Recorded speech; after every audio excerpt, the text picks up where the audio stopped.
Assalamualaikum warahmatullahi wabarakatuh. Bayangkan, sebuah gerakan keagamaan lahir dari padang tandus Najd membawa semangat pemurnian Islam, namun meninggalkan jejak kontroversi dan darah di dua kota suci, Makkah dan Madinah. Namanya Wahabi. Pendukungnya menyebut ini gerakan tauhid. Tapi para ulama besar menegaskan, inilah fitnah terbesar abad ke-12 Hijriah. Siapa sebenarnya Muhammad bin Abdul Wahhab? Mengapa para gurunya, bahkan saudaranya sendiri, memperingatkan umat Islam darinya? Benarkah ia bagian dari proyek intelijen kolonial untuk memecah umat Islam dari dalam? Dan yang paling mengejutkan, apakah ia benar-benar punya kemiripan dengan nabi palsu dari masa silam? Simak kisah kelam yang tersembunyi di balik nama besar Wahabi. Sebuah sejarah yang tak banyak diungkap, tapi perlu Anda ketahui.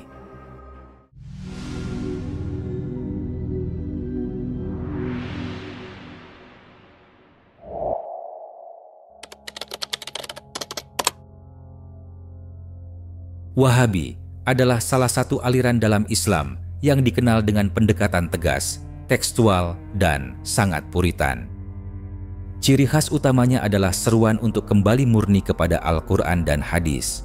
Prinsip ini dijadikan dasar utama dalam memahami dan menjalankan ajaran agama dengan penafsiran yang ketat dan penolakan terhadap praktik-praktik keagamaan yang dianggap sebagai bid'ah atau hal-hal baru yang menurut mereka tidak pernah dicontohkan Nabi. Gerakan ini lahir dari semangat menjaga kemurnian tauhid, yaitu keesaan Allah dalam segala aspek. Namun, pendekatan keras ini tidak jarang menimbulkan polemik. Di banyak tempat, paham Wahabi dianggap terlalu ekstrim karena seringkali mengabaikan nilai moderasi dan toleransi dalam menyikapi perbedaan pandangan. Bahkan, dalam beberapa kasus, mereka terkesan mudah menyalahkan amalan dari kelompok muslim lainnya yang sebenarnya memiliki dasar yang kuat dari para ulama.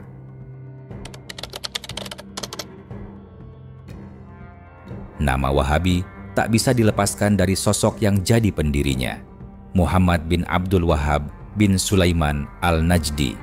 Ia lahir di sebuah desa kecil bernama Uyainah yang kini terletak sekitar 70 km dari ibu kota Arab Saudi, Riyadh. Ia dilahirkan pada tahun 1703 Masehi, 1115 Hijriah, dari keluarga yang sangat religius dan berpengaruh. Sebelum dikenal sebagai sosok sentral dalam gerakan Wahabi, Muhammad bin Abdul Wahhab berasal dari latar belakang keluarga terpelajar dan religius di Najd yang bermazhab Hanbali. Ayahnya, Syaikh Abdul Wahhab, adalah seorang ulama terpandang, begitu juga para gurunya. Sejak kecil, ia telah mempelajari Al-Quran dan berbagai cabang ilmu keislaman seperti fikih, tafsir, dan hadits. Namun, di balik kedalaman ilmunya, ayah dan guru-gurunya sejak awal merasakan ada sesuatu yang berbeda darinya, sebuah kekhawatiran bahwa ia akan menyimpang dalam ajaran agama. Mereka bahkan memperingatkan masyarakat agar berhati-hati terhadapnya. Muhammad bin Abdul Wahhab pernah menjadi pedagang dan banyak bepergian ke berbagai wilayah seperti Baghdad, Iran, India, hingga Syam. Dalam salah satu perjalanannya, sekitar tahun 1125 Hijriah atau bertepatan dengan tahun 1713 Masehi, ia bertemu dengan Mr. Hamfer, seorang orientalis Inggris yang menyamar sebagai Muslim dan menjadi agen intelijen Inggris di Timur Tengah. Pertemuan ini dianggap sebagai titik awal keterlibatannya dalam proyek Inggris untuk menyebarkan paham baru yang dikenal sebagai Wahabi. Sebagaimana Inggris juga pernah mendalangi lahirnya kelompok-kelompok seperti Ahmadiyah dan Bahai. Sejak saat itu, Muhammad bin Abdul Wahhab mulai menyuarakan ajaran yang ia klaim sebagai pemurnian Islam. Namun, metode dan pandangannya menuai banyak penolakan. Ia mengkafirkan kaum muslimin yang melakukan tawasul, ziarah kubur, merayakan maulid Nabi, dan amalan-amalan lain yang sudah diamalkan umat Islam selama ratusan tahun. Bahkan, guru-gurunya sendiri pun ikut dianggap sesat. Salah satu guru seniornya, Syekh Muhammad bin Sulaiman al-Kurdi, menulis surat panjang berisi nasihat agar ia berhenti mudah mengkafirkan kaum muslimin. Ia mengingatkan bahwa menjauh dari kelompok mayoritas umat Islam, As-Sawad al-A'dam, justru merupakan ciri orang yang dekat pada kesesatan. Bahkan, abang kandungnya sendiri, Sulaiman bin Abdul Wahhab, seorang ulama Hanbali, menulis buku bantahan berjudul As-Sawa'iqul Ilahiyah fi Raddi ala al-Wahabiyah. Dalam suatu dialog, ketika ditanya tentang jumlah orang yang dibebaskan dari neraka oleh Allah selama bulan Ramadan, Muhammad bin Abdul Wahhab menjawab bahwa setiap malam Allah membebaskan 100.000 jiwa dan jumlah itu meningkat di akhir Ramadan. Si penanya kemudian mengkritik, jika hanya pengikutmu yang dianggap muslim, maka jumlah mereka tak sebanding dengan angka itu. Siapa sebenarnya umat Islam yang dibebaskan Allah itu? Mendengar pertanyaan itu, ia pun terdiam tanpa jawaban. Meskipun berbagai teguran telah diberikan, Muhammad bin Abdul Wahhab tetap pada pendiriannya. Dengan klaim dakwah tauhid dan pemurnian Islam, ia menyebarkan ajarannya di wilayah Najd. Banyak orang awam yang akhirnya tertarik. Salah satu pengikut terbesarnya adalah penguasa Dar'iyah, Muhammad bin Saud, yang kemudian menjadi mertuanya. Kolaborasi mereka menggabungkan kekuatan agama dan militer, yang kemudian menjadi fondasi berdirinya dinasti Saudi. Muhammad bin Saud sangat tunduk pada arahannya, bahkan ketika disuruh untuk menyerang, membunuh, atau merampas harta umat Islam lainnya, dengan alasan mereka telah syirik selama lebih dari 600 tahun. Dalam keyakinan mereka, membunuh orang-orang musyrik semacam itu adalah jalan masuk surga. Sejak masa mudanya, Muhammad bin Abdul Wahhab menunjukkan minat yang kuat pada kisah-kisah nabi palsu, seperti Musailamah al-Kadzdzab, Aswad al-Ansi, dan Tulaihah al-Asadi. Ketertarikannya yang luar biasa terhadap tokoh-tokoh ini bahkan memunculkan dugaan bahwa ia menyimpan ambisi serupa. Hal ini diperkuat ketika ia menyebut para pengikut dari wilayahnya sebagai Al-Ansyar dan mereka yang datang dari luar disebut Al-Muhajirin, seolah-olah sedang membentuk komunitas layaknya zaman Nabi Shallallahu Alaihi Wasallam. Yang mencengangkan, setiap orang yang ingin menjadi pengikutnya harus terlebih dahulu mengucapkan 2 kalimat syahadat di hadapannya, lalu mengakui bahwa dirinya sebelumnya adalah musyrik. Begitu pula kedua orang tuanya. Tak cukup sampai di situ, calon pengikut juga diwajibkan menyatakan bahwa para ulama besar Islam terdahulu telah mati dalam keadaan kafir. Jika semua syarat itu diterima, barulah seseorang bisa dianggap sebagai bagian dari kelompoknya. Namun, jika menolak, maka nasibnya bisa berujung pada kematian. Sikap ekstrem Muhammad bin Abdul Wahhab juga terlihat dalam caranya menyikapi posisi Nabi Muhammad Shallallahu Alaihi Wasallam. Dengan alasan pemurnian akidah, ia membiarkan bahkan membenarkan para pengikutnya merendahkan Nabi Shallallahu Alaihi Wasallam. Salah satu pengikutnya pernah berkata secara terang-terangan, "Tongkatku lebih baik daripada Muhammad. Tongkatku bisa membunuh ular, sedangkan Muhammad sudah mati dan tidak lagi berguna." Ucapan yang begitu menghina itu tidak pernah dibantah olehnya. Bagi para pengikutnya, Muhammad bin Abdul Wahhab tak ubahnya seperti seorang nabi. Mereka mematuhi segala perintahnya, sementara pengaruhnya semakin meluas. Bersama sekutunya, Muhammad bin Saud, ia mulai menyebarkan gerakannya dengan misi menghapus amalan-amalan tradisional umat Islam seperti tawasul, ziarah kubur, dan peringatan Maulid Nabi. Langkah mereka bukan hanya sebatas dakwah, melainkan juga disertai tindakan brutal dan perusakan. Puncak dari kekerasan ini terjadi pada tahun 1802 ketika kelompok Wahabi menyerbu kota Karbala di Irak, tempat dimakamkannya cucu Nabi Shallallahu Alaihi Wasallam, Sayyidina Husain bin Ali. Mereka membantai penduduk dan menghancurkan makam karena dianggap sebagai sumber kesyirikan. 2 tahun kemudian, mereka menyerang Madinah. Mereka meratakan kubah di atas makam Nabi Muhammad Shallallahu Alaihi Wasallam dan menghancurkan hiasan-hiasan di sekitar Hujrah Al-Nabawiyah. Tak berhenti di sana. Pada tahun 1806, mereka berhasil memasuki Makkah. Di kota suci itu, mereka merusak kiswah Ka'bah yang dibuat dari sutra, menghancurkan puluhan kubah di pemakaman Ma'la, termasuk kubah tempat kelahiran Nabi Shallallahu Alaihi Wasallam, Abu Bakar As-Siddiq, Sayyidina Ali, dan Sayyidatuna Khadijah. Mereka bahkan menghancurkan masjid-masjid yang pernah dibangun oleh orang-orang saleh, serta tempat-tempat yang dihormati umat Islam.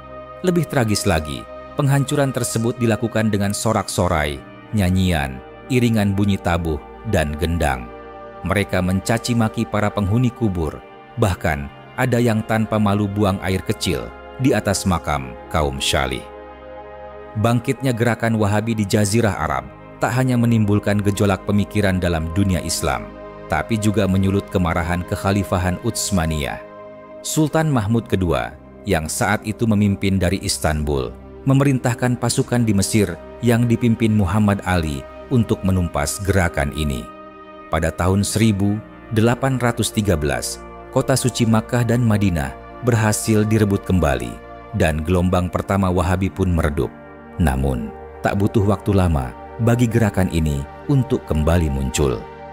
Awal abad ke-20, Abdul Aziz bin Saud membangkitkan kembali paham Wahabi, memanfaatkan kekacauan pasca Perang Dunia I dan melemahnya Turki Utsmani. Ia berhasil merebut Makkah tahun 1924, disusul Madinah dan Jeddah. Sejak itu, Wahabisme menjadi ideologi resmi kerajaan baru, Arab Saudi. Dengan dukungan finansial luar biasa, Riyadh menyebarkan paham Wahabi ke seluruh dunia. Namun sejak kehadirannya, dunia Islam terus diliputi kegaduhan pemikiran. Wahabi seringkali menolak, bahkan menyerang tradisi keagamaan Sunni Syafi'i yang telah lama mapan. Salah satu aspek paling kontroversial dari gerakan ini adalah penghancuran situs-situs sejarah Islam. Mereka merobohkan kubah-kubah di Ma'la, Makkah, Baqi, dan Uhud, Madinah, termasuk kubah tempat kelahiran Nabi Muhammad Shallallahu Alaihi Wasallam di Suq Al-Lail yang dihancurkan dengan dinamit lalu dijadikan lahan parkir unta. Setelah mendapat protes keras dari dunia Islam, lokasi tersebut akhirnya dibangun perpustakaan. Namun, ancaman terhadap situs suci tetap berlanjut. Kubah hijau di atas makam Nabi Shallallahu Alaihi Wasallam juga hampir dihancurkan, namun dibatalkan karena tekanan umat Islam global. Bahkan, makam Ibrahim sempat direncanakan untuk diratakan, tetapi rencana itu pun akhirnya dibatalkan karena gelombang penolakan dari umat. Sayangnya, upaya modernisasi kota suci malah menjadi dalih penghancuran lebih banyak situs sejarah Rasulullah SAW dan para sahabat. Rumah tempat Nabi menerima wahyu dan menyaksikan kelahiran anak-anaknya hingga wafatnya Khadijah radhiyallahu anha, kini tinggal kenangan. Tempat kelahiran Nabi pun dikabarkan akan digusur demi pembangunan tempat parkir. Menurut Sami Angawi, seorang pakar arsitektur Islam, sejarah Makkah sedang menuju akhir. Setidaknya 300 situs bersejarah telah dimusnahkan dalam 50 tahun terakhir. Sejak Arab Saudi berdiri pada 1932, sebagian besar warisan sejarah Islam telah lenyap. Ironisnya, sementara peninggalan Rasulullah dan para sahabat dihancurkan, ratusan juta dolar justru dihabiskan untuk menggali dan mempromosikan peninggalan pra-Islam. Proyek arkeologi besar-besaran itu seakan ingin membuktikan bahwa era jahiliyah lebih maju dari masa Islam awal. Ini mengaburkan fakta sejarah dan menimbulkan kebingungan di masa depan. Lebih dari sekadar gerakan dakwah, Wahabi tumbuh sebagai ideologi yang keras dan eksklusif. Para juru dakwahnya dikenal ekstrim, gemar melabeli sesama muslim sebagai kafir, syirik, atau ahli bid'ah hanya karena perbedaan pendapat. Mereka menolak menghargai jasa para ulama Islam selain dari kalangan mereka sendiri. Di Indonesia, gerakan ini bahkan menyimpan kebencian terhadap para wali songo, tokoh kunci dalam penyebaran Islam di Nusantara.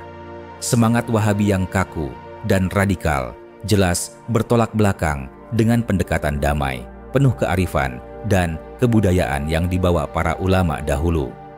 Kaum Wahabi kerap menyudutkan ajaran para wali songo di Nusantara. Mereka menuduh dakwah para wali itu tercampur unsur Hindu dan Buddha. Namun, Justru berkat para wali itulah 90% penduduk Indonesia hari ini memeluk Islam.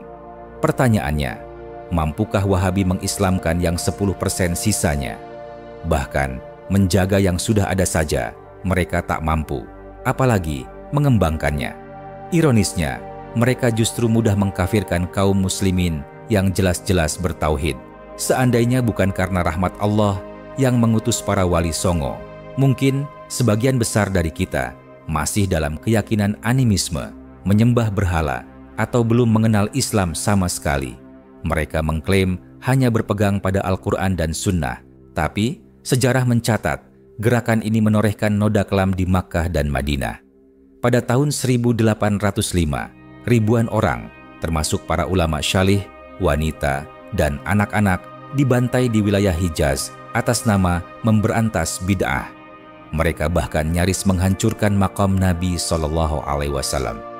Mereka menyebut nama Saudi untuk tanah suci, nama keluarga kerajaan yang justru merupakan bid'ah dalam bentuknya yang paling nyata.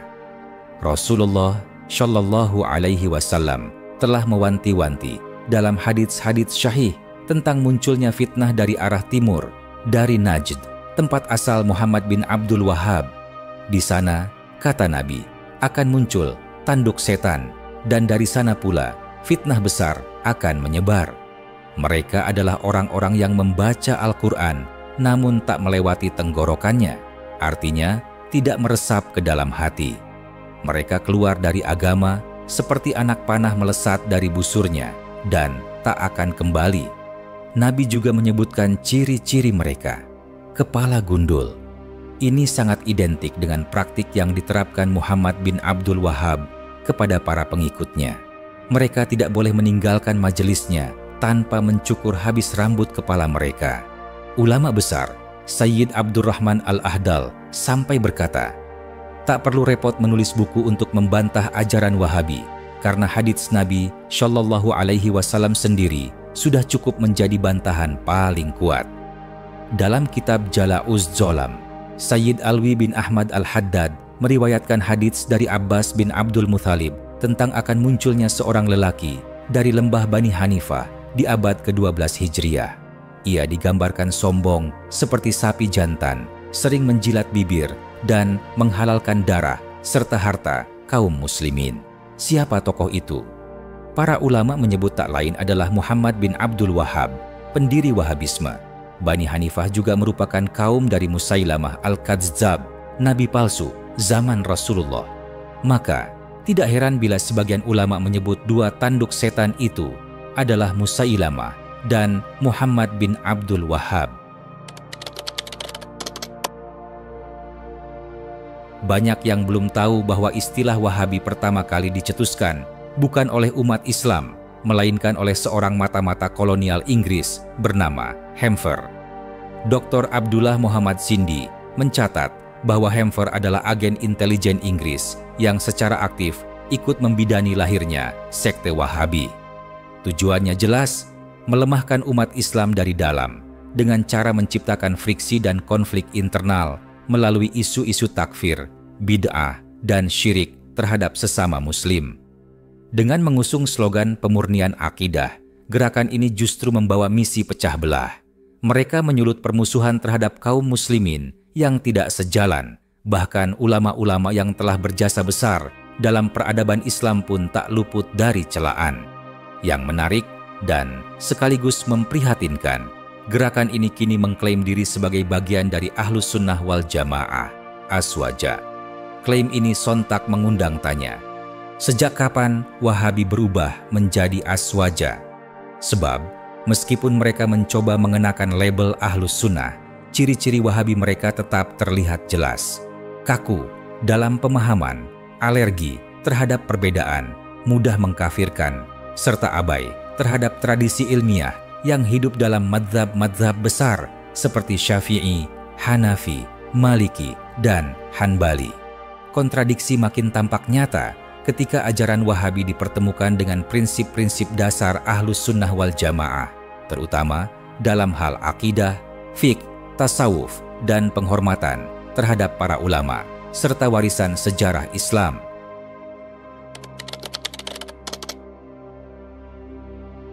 Dalam artikel Britain and the Rise of Wahhabism and the House of Saud, Dr. Abdullah Muhammad Sindi mengulas kembali sejarah terbentuknya gerakan Wahabi, keterlibatan Inggris dalam penyebarannya, serta kaitannya yang erat dengan dinasti Saudi.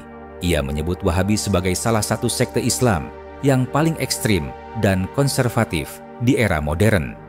Tak dapat disangkal bahwa Wahabi telah menjadi doktrin resmi kerajaan Saudi Arabia. Menurut Dr. Sindi, sejak awal kemunculannya, Wahabisme dan keluarga kerajaan Saudi telah menjalin hubungan simbiosis yang sangat kuat. Gerakan Wahabi berjasa dalam melahirkan kekuasaan dinasti Saud dan sebagai balasannya, keluarga Saud memperluas pengaruh Wahabi hingga ke seluruh dunia Islam. Keduanya saling menopang. Tanpa satu, yang lain tidak akan bisa berdiri. Wahabisme menyediakan legitimasi agama bagi penguasa Saudi, sementara kerajaan memberikan kekuatan politik dan perlindungan untuk keberlangsungan ideologi tersebut. Hubungan ini begitu erat hingga keduanya nyaris tidak bisa dipisahkan. Ciri khas Wahabisme lainnya termasuk larangan peringatan Maulid Nabi Muhammad Shallallahu Alaihi Wasallam, penolakan terhadap kebebasan politik dengan keharusan patuh mutlak kepada pemimpin, pelarangan penuh atas pendirian bioskop, penerapan hukum Islam yang tegas hanya pada rakyat biasa, sementara kalangan elit nyaris tak tersentuh, kecuali jika ada kepentingan politik. Pembiaran praktik perbudakan yang baru dihapuskan pada 1960. Selain itu, Wahabi memiliki sistem pengawasan ketat. Jaringan intelijen kerajaan bekerja sepanjang waktu untuk mengantisipasi munculnya gerakan oposisi. Tak hanya itu, Wahabisme menunjukkan sikap sangat eksklusif terhadap kelompok-kelompok lain dalam Islam.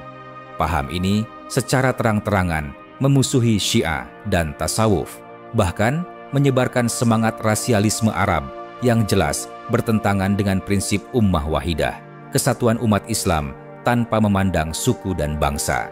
Yang paling menonjol dari gerakan ini adalah klaim eksklusif kebenaran.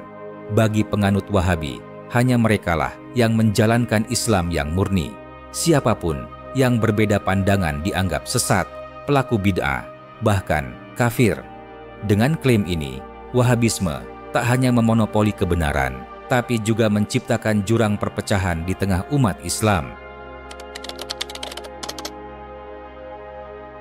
Wahabisme, atau yang lebih dikenal sebagai ajaran Wahabi, muncul pada pertengahan abad ke-18 di Dir'iyah, sebuah perkampungan terpencil di wilayah Najd, Jazirah Arab.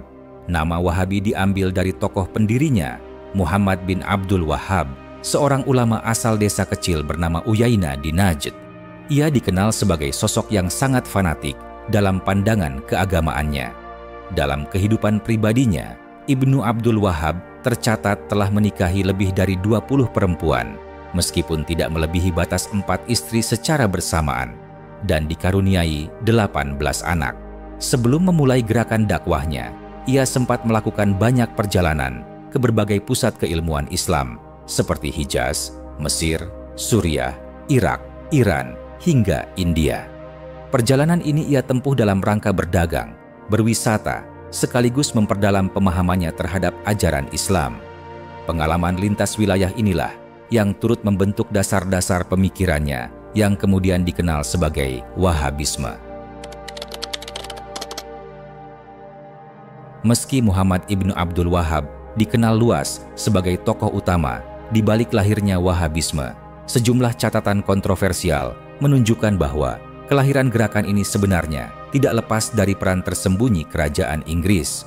Menurut dokumen yang dikenal sebagai Confessions of a British Spy, memoir yang diklaim ditulis oleh seorang agen rahasia Inggris bernama Hamfer, pihak Inggrislah yang merancang dan membentuk ide-ide Wahabisme dengan maksud melemahkan kekuatan Islam dari dalam dan meruntuhkan kekhalifahan Utsmaniyah yang berpusat di Istanbul.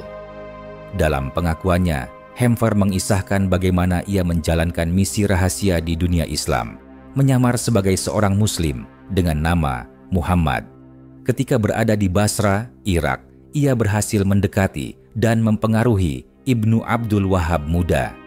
Dengan pendekatan yang halus namun penuh manipulasi, Hamfer menanamkan gagasan-gagasan radikal ke dalam pemikiran Ibnu Abdul Wahhab, yakni bahwa umat Islam kala itu telah menyimpang jauh dari ajaran Islam murni, melakukan bid'ah, syirik, dan oleh karena itu layak diperangi.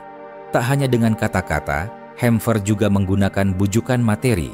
Ia memberikan Ibnu Abdul Wahhab hadiah dan uang, serta menyuntikkan semangat lewat sebuah cerita mimpi rekayasa. Dalam mimpinya, katanya, Nabi Muhammad SAW mencium kening Ibnu Abdul Wahhab dan menyebutnya sebagai penyelamat Islam.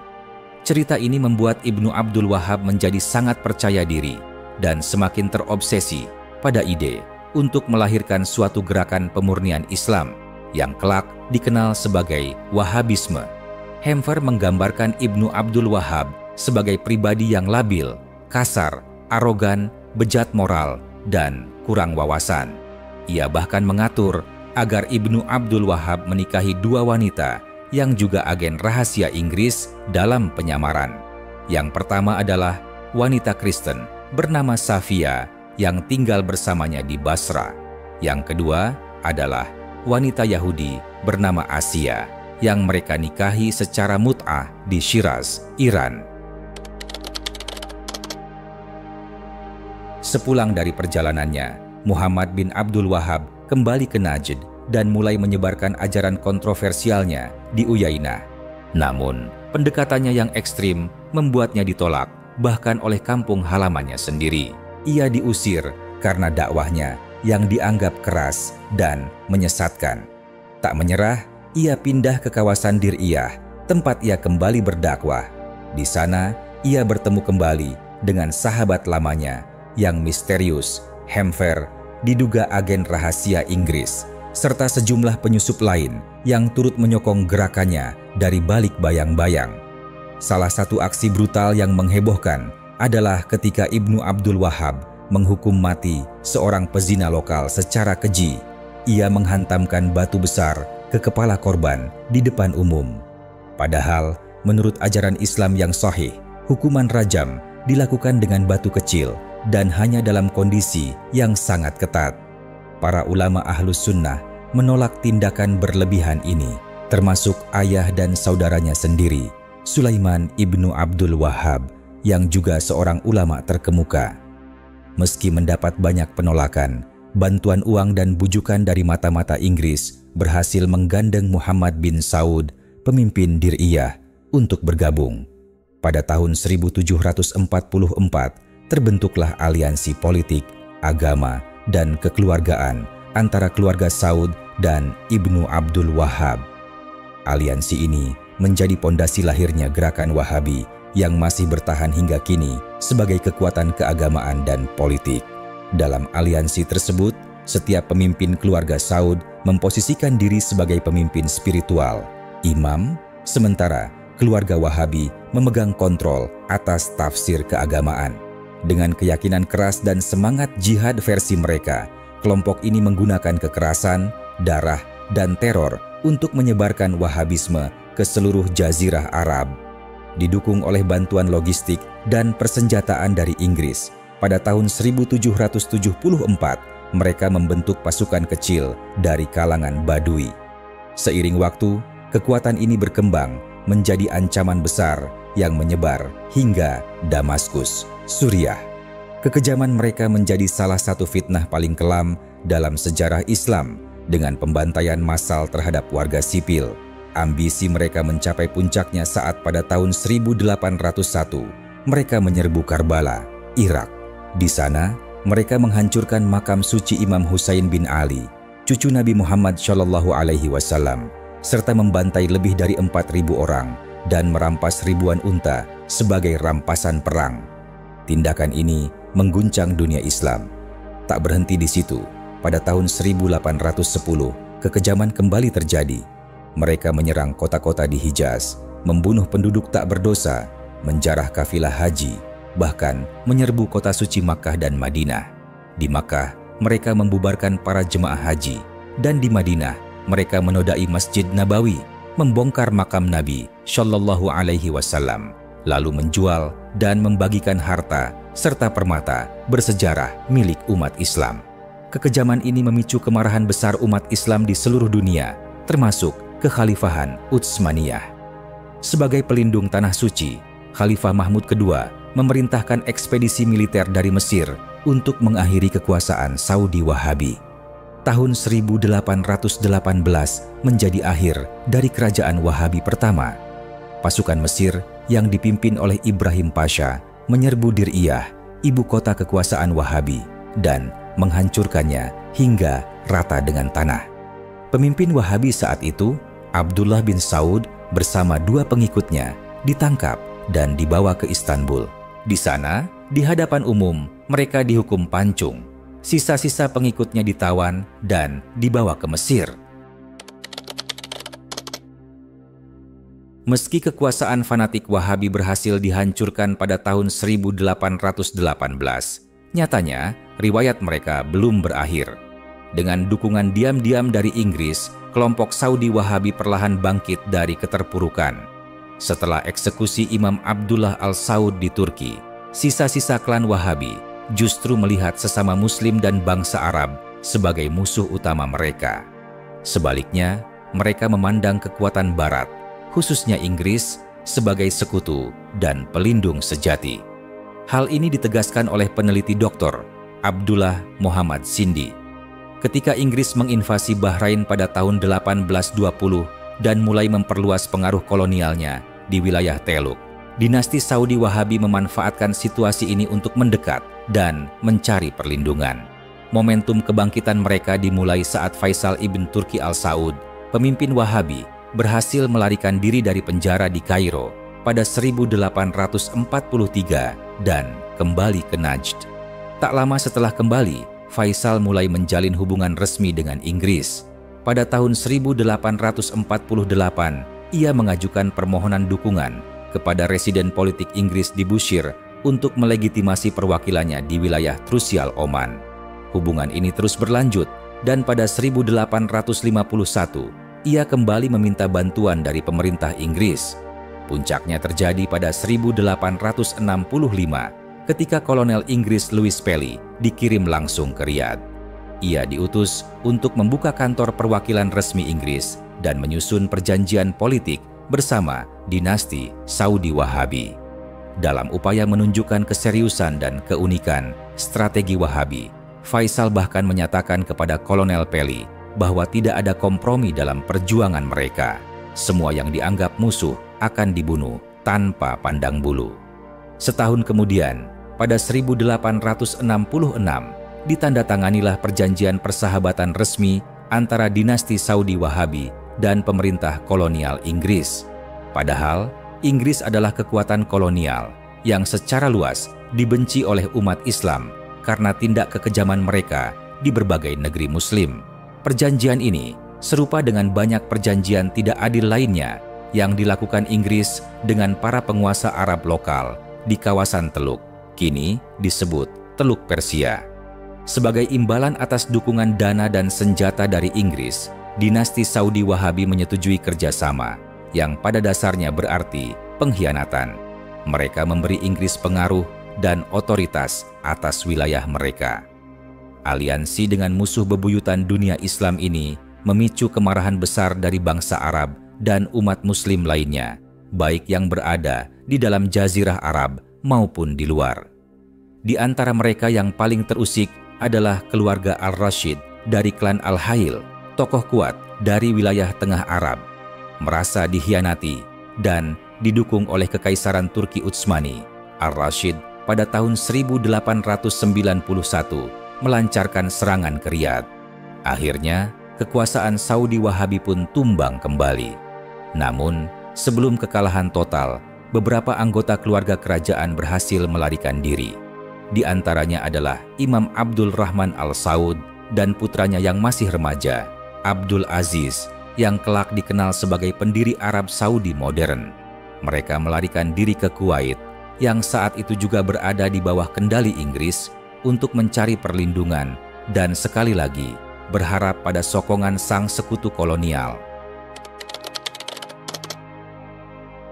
Setelah kekalahan di tangan Ar-Rashid pada 1891, keluarga Saudi Wahabi melarikan diri ke Kuwait, wilayah yang saat itu berada dalam pengaruh Inggris. Di sanalah Abdul Rahman Al Saud dan putranya, Abdul Aziz, menghabiskan waktu mereka membangun relasi erat dengan penguasa kolonial Inggris, memohon bantuan dana, senjata, dan dukungan politik demi ambisi merebut kembali Riyadh. Seiring waktu, usia tua dan penyakit membuat Abdul Rahman mundur dari panggung politik. Kepemimpinan pun berpindah ke tangan putranya, Abdul Aziz, yang kemudian menjadi tokoh utama gerakan Wahabi generasi ketiga. Awal abad ke-20 menjadi panggung baru permainan geopolitik kolonial. Inggris yang tengah melemahkan kekhalifahan Utsmaniyah dan menggulingkan sekutunya klan Al-Rashid langsung memberikan dukungan penuh kepada Abdul Aziz. Dengan bantuan logistik dan militer dari Inggris, termasuk dana besar dan senjata modern, Abdul Aziz berhasil merebut Riyadh pada tahun 1902. Langkah awalnya di Riyadh langsung menunjukkan brutalitas khas Wahabisme garis keras. Ia mengeksekusi secara terbuka kepala pasukan Al-Rashid dan memasangnya di gerbang kota. Bahkan, dilaporkan sebanyak 1.200 orang dibakar hidup-hidup dalam peristiwa berdarah tersebut, sebuah awal yang mengerikan bagi kekuasaan baru. Di mata penguasa kolonial Inggris, Abdul Aziz, atau yang dikenal di barat sebagai Ibn Saud, adalah sekutu yang sangat berharga. Hubungan dekatnya dengan para pejabat kolonial seperti Sir Percy Cox, Captain Shakespeare, Gertrude Bell, dan Harry St. John Philby, yang kemudian memeluk Islam dan dikenal sebagai Abdullah Philby, memberikan Ibn Saud dukungan strategis tanpa henti. Bersama Inggris, Abdul Aziz perlahan namun pasti menaklukkan wilayah demi wilayah di Jazirah Arab. Dengan panji Wahabisme dan dukungan militer, berdirilah Kerajaan Saudi Wahabi ketiga, yang hari ini kita kenal sebagai Kerajaan Arab Saudi. Penaklukan besar ini tidak terjadi tanpa darah. Wilayah Hijaz, termasuk dua kota suci Makkah dan Madinah, menjadi target utama. Penguasa Hijaz saat itu, Syarif, yang masih keturunan langsung Nabi Muhammad SAW, terusir dari tanah leluhurnya. Pada Mei 1919, di daerah Turbah, pasukan Wahabi menyerang pasukan Hijaz secara tiba-tiba di tengah malam. Lebih dari 6.000 orang tewas dalam pembantaian yang digambarkan sebagai brutal dan pengecut. Lalu, pada Agustus 1924, serangan lain dilancarkan ke kota Taif. Tentara Saudi Wahabi mendobrak rumah-rumah penduduk, menjarah harta, memenggal kepala anak-anak dan orang tua, serta memperkosa dan membunuh wanita. Banyak wanita Taif memilih bunuh diri dengan melompat ke dalam sumur demi menghindari kekejaman pasukan. Tak hanya itu, para ulama, orang yang sedang sholat, dan warga biasa pun menjadi korban tanpa pandang bulu. Masjid-masjid dinodai, rumah-rumah diratakan, dan hampir seluruh pria yang ditemui di jalan-jalan dibunuh secara kejam. Lebih dari 400 nyawa tak berdosa melayang hanya dalam satu hari di Taif, sebuah tragedi yang mengguncang dunia Islam. Dengan demikian, kelahiran Wahabisme tidak hanya berkaitan dengan pemurnian ajaran Islam, tetapi juga syarat intrik politik dan kepentingan kolonial yang disusupi melalui agen-agen rahasia Barat. Dan itulah sekelumit kisah di balik lahirnya Wahabisme dan berdirinya Kerajaan Saudi Arabia. Terima kasih telah menyimak sampai akhir. Jangan lupa tinggalkan pendapatmu di kolom komentar, like jika kamu suka, dan subscribe untuk kisah-kisah sejarah lainnya yang jarang dibahas tapi penting untuk dipahami. Sampai jumpa di video berikutnya. Wassalamualaikum warahmatullahi wabarakatuh.